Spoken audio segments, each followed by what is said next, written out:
Chère mère Philomène Fatan, supérieure générale des Sœurs de Saint-Augustin du Bénin, chères religieuses,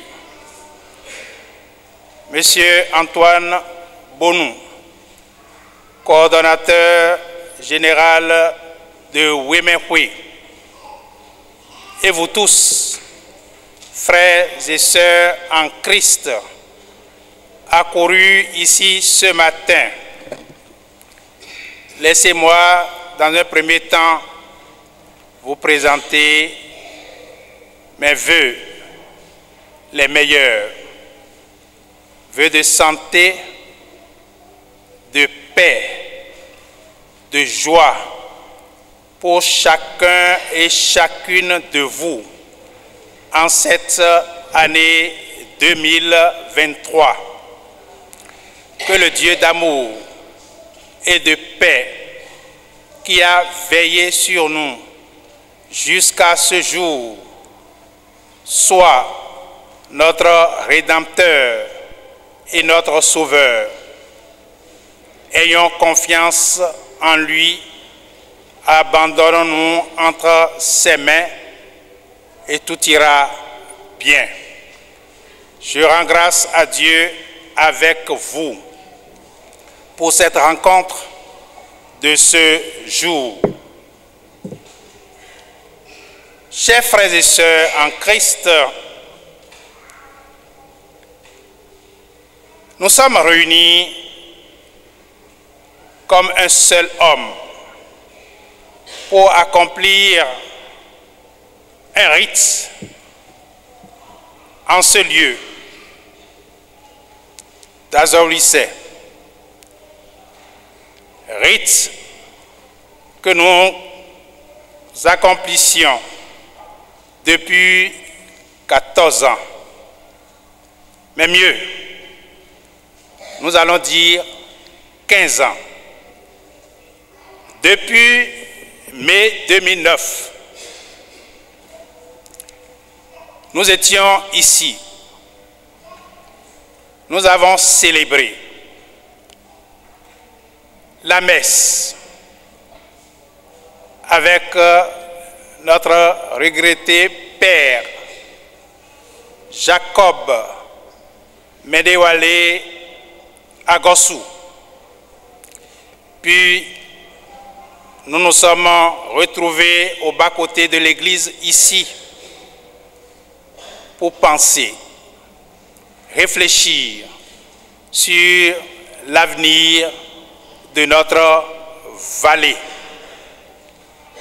Et c'est depuis lors que cette initiative de nous retrouver pour célébrer, fêter, penser le développement a commencé et nous avons depuis, après avoir mis ce bureau provisoire qui est devenu un bureau définitif après le congrès, célébrer notre fête, la toute première, ici même à Azor-Lycée, au CEG d'Azor-Lycée.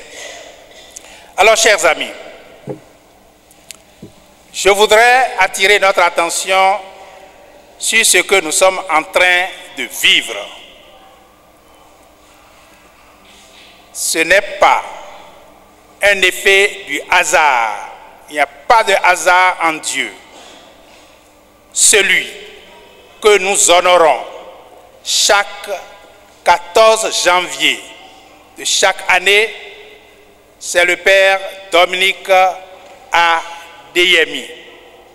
C'est lui, le Père spirituel de notre regroupement, de notre assemblée.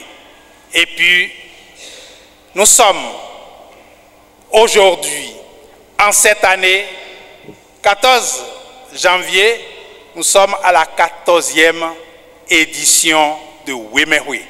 Comment pourrait-on célébrer ce 14e anniversaire en dehors d'Azoulissé? Ce n'est pas vous, les organisateurs, qui avez choisi, c'est Dieu qui vous a inspiré et qui vous a conduit, malgré que ce soit le tour de la commune de Dadjoun, que ce soit à Azoulissé, au même lieu de départ. Nous en joué, nous en joué.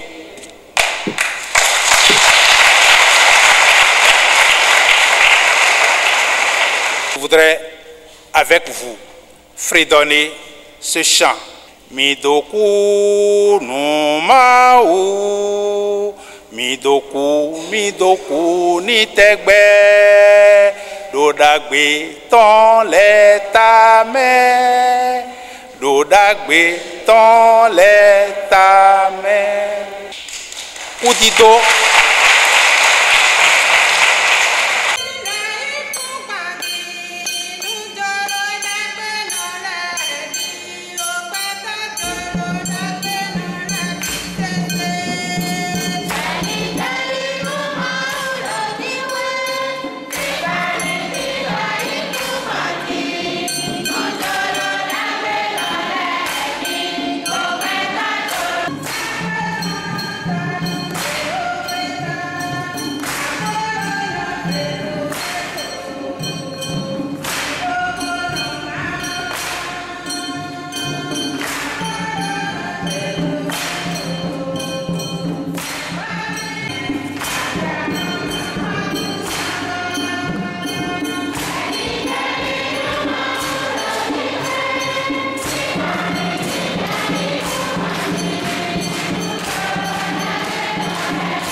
Mon père Epiphane Milik Pédouawi, nous voyons des azés pour nous connaître. Pour garder Pédouna, cuire à son sedon. Pour les Pédoua, il y a quoi non? De haut à fille, télébi. Pour Pédoua, si on l'a l'air, pour quand ils ont ma mère, il est en d'odaï. Il y a quoi non? Mais tout à l'heure, il y a ma mère.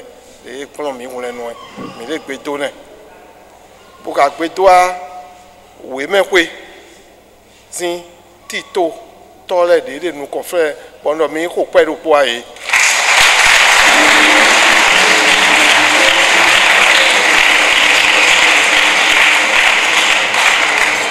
Aujourd'hui, Bétoua, Mimédewa, nous voyons aussi téméter, le meilleur, nous supporter samedi. Tu vois, je suis doboua, je suis doboua, je suis télé BCC. Bon, je suis grand de Hodé. Il y a un de Holobi, pour le Huyen. Je suis tombé à San, Huyen. Go, janvier, donc, je suis fini. Au bloqué photon. Nero on a nous bojan mise nous comme donc pour haye que non nebirere hôtel l'auto frein pour qu'on y ou photon a dit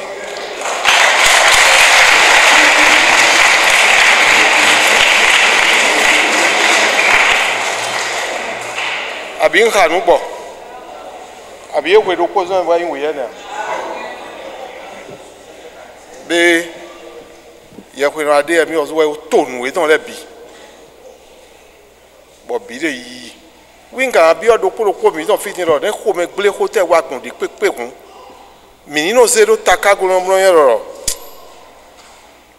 esprit de we me ko lo zin kodo bo ye ko no ade ye mi ozu we ye esprit o le bu di kodo eton do mi ozu mi ra mo ro mi no ikpli de bo singiti gan adango chobo bi se zo no afa po mi no tron ho lo me ero ibo mo a dada ero ibo mo a donc mi ibo nyo erodo ason we bo ma wo ze do ko ami de o ze do ko ami esprit lo ale mi gide bo mi abi bloga bu na jodo afivu vitikli le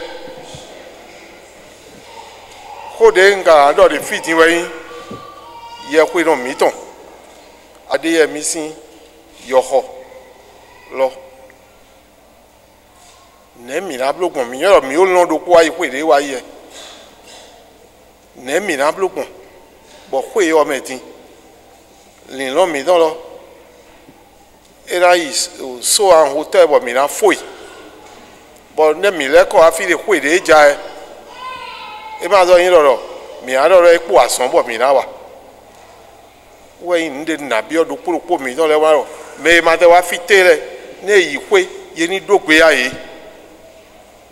o iro di na hun zon lorun me mo ye kwe don do e ka yin kan ji we kire we mi ayiro kire asan se don we mi ayiro bo e na go alo abi de fi do kire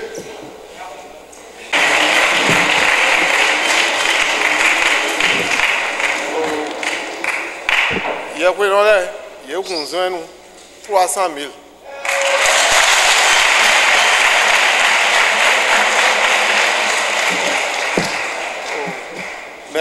Mais si alors mais là des kika. Il y a quoi là 300 000.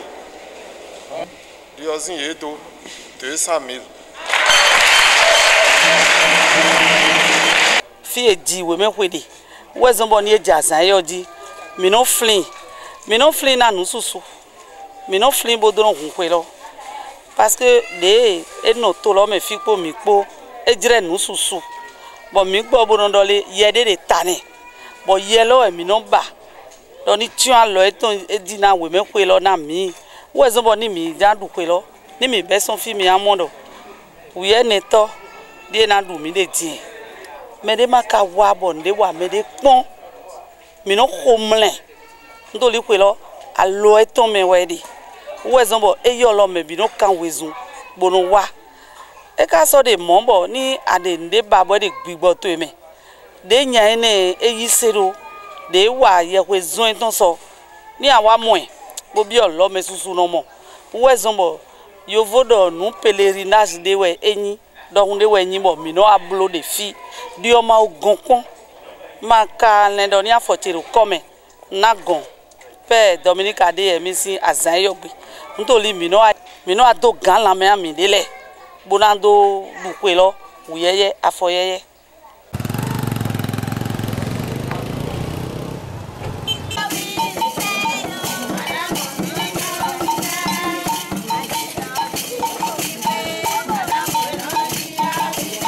recevoir là-bas aussi.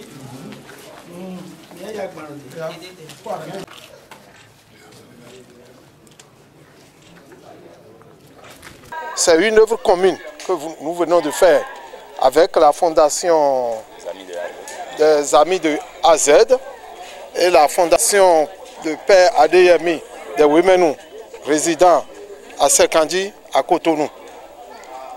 Nous avons fait don de vivres et une enveloppe symbolique pour leur permettre de régler les problèmes de scolarité des enfants. Il y a des scolarités non payées et nous avons eu le soutien de nos partenaires de Celtis pour compléter cette enveloppe-là. Vous savez, on dit qu'il faut faire quelque chose à quelqu'un d'autre et il faut soutenir les enfants vulnérables.